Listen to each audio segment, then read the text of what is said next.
Welcome to the Real Film Nerds Podcast.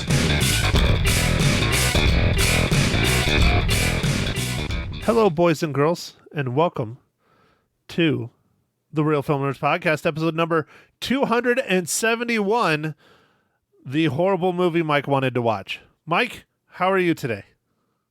Dude, you can't give away that much that quickly, man. Why would they keep listening? Well, I know you got to go to bed, so I figured we'd just get it out of the way, and then you can go to sleep, because you're old and you need to rest for your dad jokes. Okay, that's true. I do need to rest to recover and get into my dad joke mood, you know? Sure. Okay, Mike, so you picked a movie. It is a remake of a movie based on a Stephen King novel called Firestarter. Mike, why don't you give us the rundown for this movie starring Zac Efron? Okay, I know that's really why we watched it, because you're a big Zac Efron fan. I am. You know the biggest disappointment I had? No dancing? Didn't take off his shirt. He did take off his shirt. When? I don't know. Exactly. There were no Zac nips, and I was very upset. Okay, all right. Rundown it is, Matt. So Firestarter 2022 was directed by Keith Thomas. It's based on the movie by the novel by Stephen King. The screenplay was written by Scott Teems. This is starring Zac Efron, Ryan Kiera Armstrong, Sidney Lemon, and Michael Greyeyes. And this movie is about a young girl tries to understand how she mysteriously gained the power to set things on fire with her mind. Spoiler alert, she's an X-Men. Nice. All right, Mike, so why did we watch this movie? I just thought it'd be interesting to see a remake of the movie. I like the first movie, the 1984 version, starring Drew Barrymore. And I just wanted to see how this one would be. I actually didn't know Zac Efron was in it. I just picked this up and was like, hey, it's coming out. Let's go watch it. The only reason I agreed to it was because of my boy Zac Efron. Yeah, I know. But I'm sorry there was no shirtless. Next one, dude. Next one. It wasn't like Baywatch, where it's constantly shirtless Zac Efron. Yeah, I love that film. That film's amazing. Zac Efron with no shirt, The Rock with no shirt. No one wears clothes in that movie. It's fantastic. The acting, oh my God, it's just so incredible. The story is even better. You've not lived until you've watched Baywatch the movie. I mean, seriously, I don't know how that shit was not nominated for multiple Academy Awards. Well, if you can't catch Matt's sarcasm there, he's being pretty damn sarcastic. That movie was okay. It had some funny parts in it. The funniest parts were when The Rock and Zac Efron kept trying to one-up each other. It was pretty funny. But I wouldn't say that movie was okay at all. But Zac Efron and The Rock are the only saving graces, and the beautiful young women. If you put it on mute, except for when Zac Efron or The Rock is on there, it's a much better movie. Okay, well, Matt, I think we better get back on topic that we never even got onto, which was Firestarter, besides you telling me that you didn't like it. So, Matt, why didn't you like it? Dude, it's boring. It drags. There's some interesting stuff happening here and there, and then it just drags ass until the end. The end was wonderful. The end was very good. Lots of murder and death and fire. Okay. Well, I ended up watching the first movie and this movie kind of not back to back, but real close together. And I kind of wanted to critique both of them. And this movie just was not as good. They rushed a lot of stuff. I feel like the storytelling was not very well done. It didn't give you much of a backstory of anybody, really. It was just, hey, we expect you to have seen the other one. This is kind of like that one, but not. Okay, here, go. I watched half of the other one. I did not get through it all because I've been just super, super busy. I mean, work on top of work on top of other work and then other work. And May is pretty much my month of hell. So I watched half of the original. So I'll go back and I will continue watching the other half of the 1984 Firestarter. But Mike, I will say this. I will say this right now, so I'll stop ranting and I'll stop being a crotchety old man like you expect. See, the reality is you should be the crotchety old man because you're the one with kids. I'm just the asshole. Yeah, I should be. Yeah, I should be the one, man. I don't know. I'll work on it, dude. Please do. Yeah, I'll work. You're making me look bad here, Mike. I'll start sitting on the porch and just be like, "Get off my lawn! You damn kids, get off my lawn!" Yeah, do you even have a porch? Because I don't even have a porch. No, but I'll build one and I'll just sit out there. Yeah, as long as it's approved by the HOA. Does the banjo you're playing have to be approved by the HOA as well? I think if it's a permanent fixture, yes. So as long as I bring it inside, no. All right, cool. All right. So, anyways, Mike, I'll say this: the original 1984, the hour and 20 minutes or whatever I've watched of it so far, I do like it better than the remake. For one reason specifically, it feels a hell of a lot more like a horror movie than this one. The remake really just does not feel like a thriller, doesn't feel like a horror movie, just like you elaborated on. There's not a whole lot of character development. The writing is not as good. The acting, I think, was pretty good, though. I'll say that. Zac Efron and Kiera Armstrong, I think she did a very good job as well. I haven't finished the 1984 one, but the character played by what's his name, Michael Greyeyes, Rainbird. I really liked that addition to the new one, and then I also am kind of disappointed, but I liked him as well. Is Kurtwood Smith from that 70s show or RoboCop? He's a fantastic actor. I would have loved to have seen some more of him in here, but he was in it for like 5 seconds. I think, Matt, I'm going to get into what you're drinking and stuff so I can talk a little bit more so you can spoil about it without spoil it. Yeah. Yes, sir. Matt, what are you drinking this fine morning, evening, afternoon? I'm not drinking anything fancy. I don't have any of the monies. Houses need to close. The market needs to stop slowing down, so no monies, which means I'm celebrating life with the champagne of beers. Excellent, Matt. We always love the champagne. I am drinking a IPA, go figure. It's called High and Hazy, and it's by Terrapin. It's a Georgia brewery, and it's pretty tasty. Dude, I seriously would have thought you would have given up on IPAs by now because they're so much more expensive. But there's cheap ones out there, right? Like $1 a beer? I don't know, man. $1 a beer, I think, is long gone. Clearly you don't buy High Life then. Yeah, well, I think $1 a beer for IPAs. Sorry, corrected. So what you're saying is even with 2 children, you're still more successful than I am. Well, Matt, we just have our priorities. Yours is always be with the champagne. It is. I do like. Everybody thinks it's weird, but I do like. The Miller High Life, the champagne of beers, the champagne. Do you know it'd be really weird if you did a mimosa with a champagne of beer? Ugh. What would you call it? I don't know, man. What would you call that? Beer-mosa? I think you just call it Saturday morning. Or Sunday. Or Wednesday. No, Wednesday's Captain Crunch and Miller High Life. Oh, jeez. Okay, Mike, so we now need to talk about... It's very fitting for this movie, though. It's very, very fitting, this next segment. That just popped into my head. Mike, if you and your daughter were on the run and she was lighting everything on fire, what dad joke would you tell her? I got dad jokes, I don't think they understand though. Gotta think I'm funny, other people never laugh though. Dad jokes. All right, Matt, that's a great segue. When is a car not a car?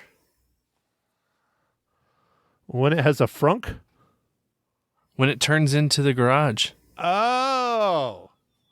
Okay. All right. What if you don't have to turn? What if you just have to go straight? I don't know, man. It's not the same. It doesn't work then, huh? It's not. No, it's not the same. All right, Mike. Most important question of the podcast. How does the 2022 film Firestarter, the remake, relate to the Marvel Cinematic Universe?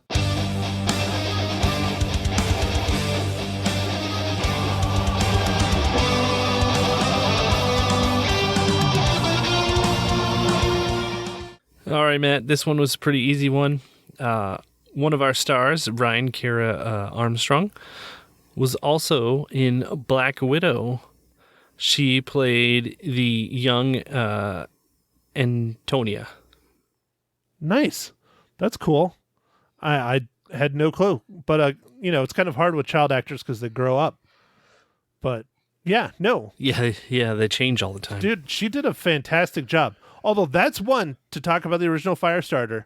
Drew Barrymore still looks very much like she did when she was a kid. She's just taller now. She still looks very much like her. She's just bigger. Yeah. Yeah. Well, and one thing I haven't talked about this much because it always has kind of bothered me with Drew Barrymore, but Drew Barrymore has always reminded me of my older sister, and I don't know why. I mean, she's short, she's blonde.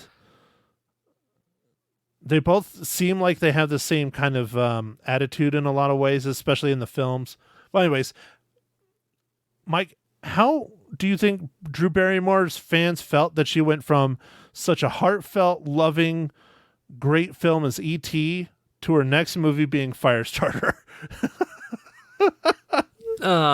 Hey, you take work when you can get it. In fact, E.T. probably led her to this role where she became even, like the starring role and everybody knew who she was, So I would say they were okay with it. And, to allude what you were saying earlier, Matt, the new Firestarter, the 2022, just didn't really feel like a horror movie. No. And the second one, or the first one, the Firestarter 1984, did. Like, it kind of builds up. It gets kind of like creepy and stuff. And there was so much better character development. So you're more invested in kind of the story, I feel like. I don't know. There were aspects of the new one I liked with some of the, like, the Charlie character played by Cara Armstrong was when it got to the very end with the vengeful part, man, she was, whew. But there were just other things that I just didn't feel like it didn't. We didn't know who the group was that was chasing him. We just, there was just not a lot of stuff explained, man. It's like, it seemed like a lot of the movie got cut up or they just, I don't know, didn't have a budget. Maybe the too much CG fire stuff. Like in the first movie, in 1984, there was no CG, so it was all practical, but at the same time, it was all practical, so sometimes it looked a little weird. Like, Matt, I know you haven't gotten there, but at the end, there's a part where all these people are on fire, and they all look like they have fire suits on, because they Spoilers. do. But Jesus, Mike. Yeah, but we are in the spoiler section. I know, but I haven't watched it yet, damn it. I'm just messing with you. Well, you have. You just haven't seen it in a long time. They go from wearing these suits and and then all of a sudden they're on fire and they got all this gear on. It's noticeable to me. It was noticeable, but anyway, I don't know. I liked some of the stuff they did with the new fire for when she would kind of eject fire out of her person. But I just felt like this movie didn't have that buildup of why they're running, and it wasn't scary. They didn't focus on as much stuff hey, this girl could be a nuclear weapon. I don't know. It just didn't have that. It was different. Yeah. Well, and one, again, I haven't watched the whole thing. One that I have to say that the new one didn't have was the development of the character. Well, character development overall, but specifically the leader of the group that's going after Andy and Charlie.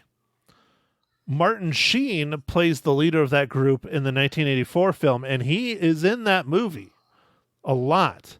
Gloria Rubin plays Captain Hollister, and she's in like the end when everything goes to shit, and she pops up every now and then, but it's not like the 84 film where, you know, she interacts with Charlie and everything gets, you know what I mean. Yeah.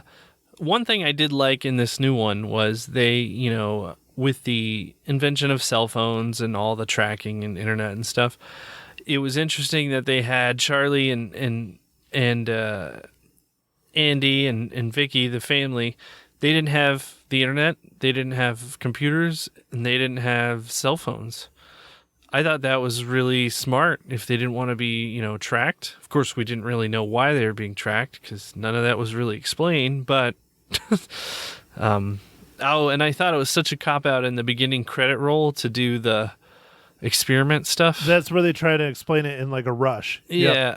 Yeah, I was like, I felt like that, like, you still could have done it kind of quick, but I felt like it was kind of a terrible way to just do it with like a voiceover and some like flashy thing. Like, it was just not great. Do you know one that bothered me that I mean, I understand why they did it, but I don't think it was needed, was the kid bullying Charlie in class because she didn't have Wi-Fi and because she's doesn't have Google and she doesn't know all this stuff, and the kid's bullying her.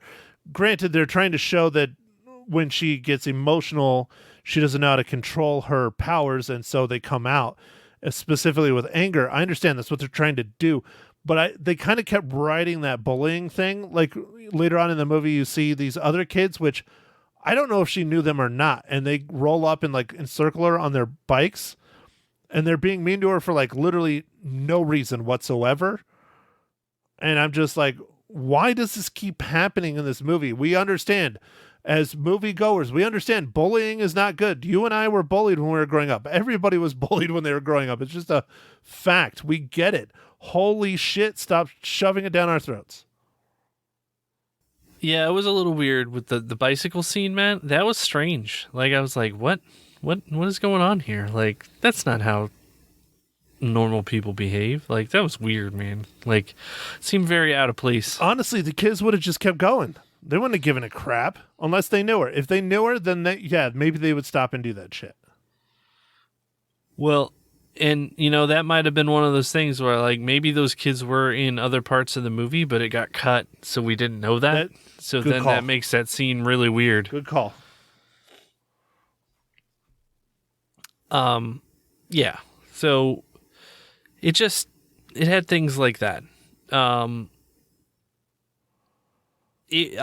like some of the stuff they did with this where the Rainbird character, Michael Grey Eyes, is also like enhanced or whatever, like whatever the Lot 6 recipient. Yeah, he was one of the people they experimented on. Yeah.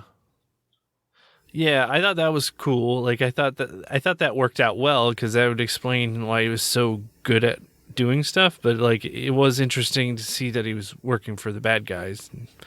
Why would you do that? And he kind of explains it, but he's one of the additions that I really enjoyed in the film because he's not, as far as I could tell, granted, still working on it. In the original, the 1984, I guess he's kind of supposed to be that janitor guy that keeps coming in, maybe, but he's not powered.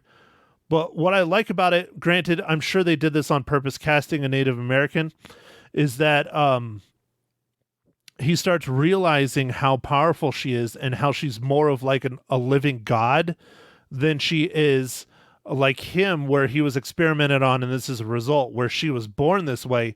And so, not to spoil the end completely, I think that's why at the end you start seeing him literally physically bowing down to her and almost giving himself over to Charlie as like her servant, because he realizes, you know, this is something that's special. This should be worshipped. I should be helping this thing, not trying to eradicate this thing. Granted, that's just where I went in my head. I don't know about you. Yeah, I kind of feel like it was it was that kind of thing. He definitely recognized her massive power, and was even there's spoilers. There's a part where he pretty much says, you can kill me because I killed your mom, and she decides not to, which was interesting. And then they kind of meet up, a few minutes later. The end. Yeah, the end. This movie was an hour and 30 minutes, and I felt like it just didn't. The story part that we always harp on, Matt, it just didn't get the story across. Like, Nope. I feel like if I hadn't watched the first one before I watched this one, I probably would have been lost, because the first one explained a bunch of stuff that this one didn't explain at all. I wasn't lost watching it. I watched it with my family. I saw it in the theaters. I know you watched it on the old Peacock. Peacock. Yes. This movie did come out simultaneously on streaming and on theater, and it was just a little bit more convenient for me to stay home, so I did. I saw it Saturday morning-ish before the Rattlers game with my sister, brother-in-law, and her clients at the Metro Center Mall, which is defunct except for Harkins, and it's really cheap there, no matter what time of day, because nobody wants to go anywhere near Metro Center right now, because I guess it's scary. But anyways, whatever. It was cool. I like the fire effects and stuff in the theater. Again, I think the acting was good. I think Zac Efron did a really good job. I think Kiera Armstrong did a very good job. Michael Greyes, everyone did a very good job in the acting, in my opinion. But like you alluded to earlier, Mike, it's all about the story. And if the story's shit, the movie's shit. It just is. Yeah, so it just wasn't that great. I did kind of Zac Efron's take on the character's power thing was, a little interesting. Like, he would bleed from his eyes instead of his nose, and he would crack his neck. I thought that was cool. That was different. It was kind of annoying after a while when he would crack his neck and you're like, oh, it's on. His power's on. But I mean, it was the physical showing that that's how he would manifest his power. Yeah, well, in the 1984 Firestarter, he would hold his head. Right. Yeah, he'd hold his temples, right? Yeah, and then he'd look at you real hard, because it's what they had to do. And it was look wah, hard. Wah, wah, wah, wah, wah, wah. Yeah. Yeah. Good times, man. Good times. So yeah, I watched half of it. I'm telling you, and that half I've enjoyed. It's good. All right. Let's see, Matt. I don't know if I can talk about much more. What? I don't think you can either, Mike. So I think you should tell me how many reels, you give Firestarter 2022. I'm gonna give Firestarter 2022 2.5 reels. Wow. All right, Mike. Well, I clearly didn't enjoy this movie as much as you. I only give it 2 reels. Oh wow, man. What about the 1984 one? Even though I'm not going to put it in the show notes or anything. I don't even think anybody reads those things. I don't even know why I do that crap. I spend 2 hours writing fucking show notes and nobody ever reads it. I swear to God. Anyways, I'm going to stop ranting. I'm turning into you. Okay. Yeah, that's true. The first one, I think I'll give 3.5 reels, man. It was a lot better movie overall. I don't know. I just like the buildup of it and the finale, and I don't know. It felt more like a horror movie, which is supposed to. Yeah, it's a Stephen King novel. I mean, Stephen King, yes, not all of his novels or horror movies, but a large majority of them are horror or thriller. This didn't feel like either. I mean, it kind of was. Could have been a lot better. Yeah. Okay, Mike, so what movie are we going to review for next week? Matt, we were talking about this over text yesterday or the day before. Yeah. Aren't we gonna do the original? It's my pick, Mike. It's my pick, damn it! And I want Top Gun the original. Yeah. We're gonna do Top Gun the original because the week after that is Top Gun Maverick, and we're gonna review that because we just want to go see that movie. Yeah, we're gonna have 2 Top Gun movies in 2 weeks. It's gonna be fucking amazing. Yep. Highway to the Danger Zone, bitch. Yeah. Oh, dude, it was so funny today on the radio. After I announced what movie we're going to watch for next week, She played that on the radio. That's awesome. That's really It was funny. so good. I was like, yes, Lisa, you nailed it. Did you get on your motorcycle and then just hold up your arm like randomly? I got in my minivan and sped away, holding my arm out the window. The shaggin' wagon. Yeah. Did you point some lasers at those airplanes? You're like, hey, see me. Look at me. Yeah. Look at me. No, there's no airplanes. Although we're probably going to have some more soon because there's supposedly another fire that started in Cordis. So good times. Fire season is here, man. It's only freaking the middle of May and we've already had our second fire. It's going to be a long freaking summer, dude. Oh, man. Well, I guess on that note, Matt, we're gonna watch some Goose and Maverick, Iceman, and I guess we'll let everyone go. Thanks for listening, everybody, and we'll catch you on the next pod. Make sure to go out there, stream a movie, or go to the theater. And thanks again. Thank you for listening to The Real Film Nerds. Now, don't forget to follow us on Facebook, Twitter, and Instagram at Real Film Nerds. Now, go out and catch a movie.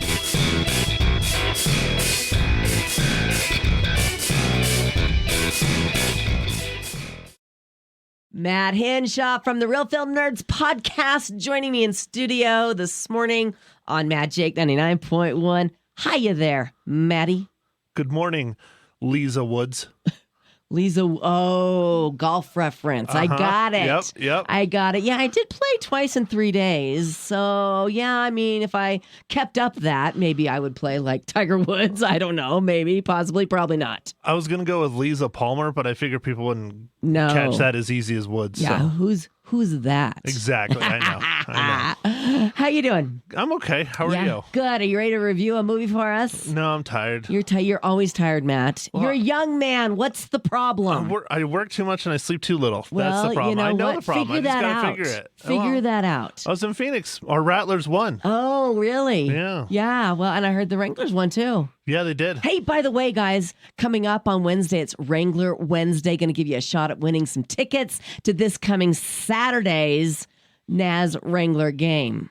So keep listening. But anyway, sorry, that's what I do for a living. No, it's know? all good. I don't know who they're playing. We're playing, I got to go to Phoenix again. I'm not sure who we're playing, Yeah. but we're playing the team that spanked us in the, not spanked us, but beat us in the championship, the Massachusetts Pirates. Right. We beat them by over 30 points on Saturday. Wow, nice job. job. So it was a nice little payback. Yes, well, did better than our Phoenix Suns did, but we're not here to talk about Okay, sports. all right. I know you love We're your sports. here to talk about movies. Yeah. Tell me, what'd you think of Firestarter? And we don't want to talk about the Suns anyways. Yeah, I mean, right? We'll all cry. We'll all cry. Yep. What'd you think of Firestarter? We can go back to talking about sports because it's more entertaining than this movie. Really, it was bad. Now it's a remake, right? It's a remake of the 1984 original. With Drew Barrymore. Based on a novel by Stephen King. Okay. It wasn't terrible, but it was lackluster, if you ask me. I think it's because we have so many superhero movies and so many interesting, better things out there that do people that have powers better. Right. That it was just kind of blah. Yeah. But it's not just like how they told the story, it's the film itself. Like a lot of it was just dragged. Like the end was really spectacular and entertaining and good. Yeah. Revengey, but like throughout it's just like drags. Just drags. Gosh. I do think Zac Efron, who plays the dad, did a very, very good job. And I think the young actress who plays Charlie, which is Drew Barrymore's character in the original, Ryan Kiera Armstrong, I think she did a very, very good job. Good. But outside of that, there's not a whole lot of redeeming qualities in this film. Okay. It's currently streaming on Peacock and it's in the theaters. I saw it in the theaters because I went with family. Don't recommend it. If you're going to watch it on Peacock. Watch the original before or after it. I didn't get all the way through it. I only watched half of it. Of the original. Yeah. It's not super great either, but again, it's 80s. Yeah. So it's kind of, and they had a killer cast in it. They had a really good cast in it. Martin Sheen's in the original. Wow. Amazing. So I want to finish up the rest of it before I give a full which one's better, but I'm leaning towards the original. Okay. How many reels you going to give this one? I'm generous with a 2. generous with a 2. Yeah. I don't think you've ever given anything on this show a 2 before. Maybe not. I don't know. There's think been some rough stuff in the yeah, past. there are but... lots of 3s and 3.5s, but never a 2. You're right in line with Rotten Tomatoes, 13%. 62% of Google users liked the movie, so you're right there with them. I'm in the middle. Yeah. Okay, I mean, don't waste your time. Don't waste your I won't. I'm going to give Ma Hinshaw a call. Let's see what she thinks about Firestarter, the remake, coming up on Magic. Good morning. Good morning, Ma Hinshaw. Lisa and your son, your favorite son, Matt Hinshaw, calling you this morning on Magic. How you doing? Sad. I'm sad. My son's lost. I know. Can you believe it? Not only did they lose, they got cremated. Absolutely. It was awful. I watched the very last quarter and that was it. And I sat there in shock, Ma Hinshaw. I couldn't believe what I was seeing. I mean, I couldn't, and I was suffering. Oh. All right. Well, at least you did see a movie this past week. I hope you liked it. What'd you think of Firestarter? I liked it. I wouldn't call it terribly scary. I would call it creepy. Creepy. Okay. That's my term for it. Creepy. Did you see the original, Ma? Yes, I did, but heavens, I don't. Gee, that was like 84 or something with Drew Barrymore. I don't remember a whole lot of it, but, right. This was good. It was good, but if you want something where you're scared and jump and all that stuff, no, it wasn't that scary. Okay. To me. Very good. Tell me, did Zac Efron take off his shirt during the movie, Ma Hinshaw? I don't remember it. Okay, she doesn't remember it. I don't think so. All right, you probably would remember it if it happened. Were there any snores in the movie, Ma Hinshaw? 2, and it was me. Yeah, Yep. I was going to say, he might have, and she just slept through that part. Yeah, do you remember, Matt? No, I don't remember him taking off his shirt. Okay, no. okay, I have to ask I these don't questions. either. I know. No. People want to know. People want to know. Okay, how many cookies you giving it, Ma? I'll give it 3. 3 cookies. That's better than Matt. Yeah. He gave it 2 reels. Ooh, wow. Yeah. Well, like I say, it was good, but not scary, like Friday the 13th or something. Right. Right. And did you see it on Peacock or in the theater? Peacock. Peacock. Okay, that's what Matt recommended. He said, don't go and spend money on this movie. Nope. No, even though he did. Yeah, he did for sure. Well, thank you, Ma Hinshaw. We always love hearing from ya in the morning. I enjoy hearing from you, and I will never eat barbecue again. And no, I can't say that, but I can't believe your trivia question. I know. I couldn't believe it either, Ma. I'm going to make Scott Dandos really clean that grill when he gets home. But you have Yes, I will tell my husband to do the same. Perfect. Matt, say hi to your mother, will you? Hi, Mom. Hi, sweetie. Have a great day, Ma Hinshaw. You too on Magic 99.1. Thank you, sweetie. Bye-bye. Bye. So what movie are we going to review next, Matt Hinshaw? You have her trained like a monkey. Well, I love her. I love her. All right, so I know you've seen this one. Yeah. It is my pick. I want to get ready for the movie that I've been anticipating for years. Oh, you're going to see the old Top We're Gun. going to watch the original Top Gun. Okay, let's do it. Let's watch the original. And now, for those of you who are not like me that love this movie and own it, I own it. it's currently on Netflix. Oh, is it? Okay, Yes. then I don't have to dig out the DVD player. No, you don't. Okay. No, you don't. And All it'll right. play in probably HD. I don't know, maybe 4K too. I don't know if they remastered it. Okay. Very good. but- We will watch the old Top Gun, getting ready for the new Top Gun, which comes out on what day, Matt? But May 27th. May It's the 27th. following week. Yeah. So Okay. we're going to have 2 weeks of airplanes and Tom Cruise and Val Kilmer. Fantastic. And awesomeness. All right, very good. Catch the podcast, everybody. It's called The Real Film Nerds. Maddie, thank you for coming in and hanging out with me this morning on Magic. It's my pleasure. It really is.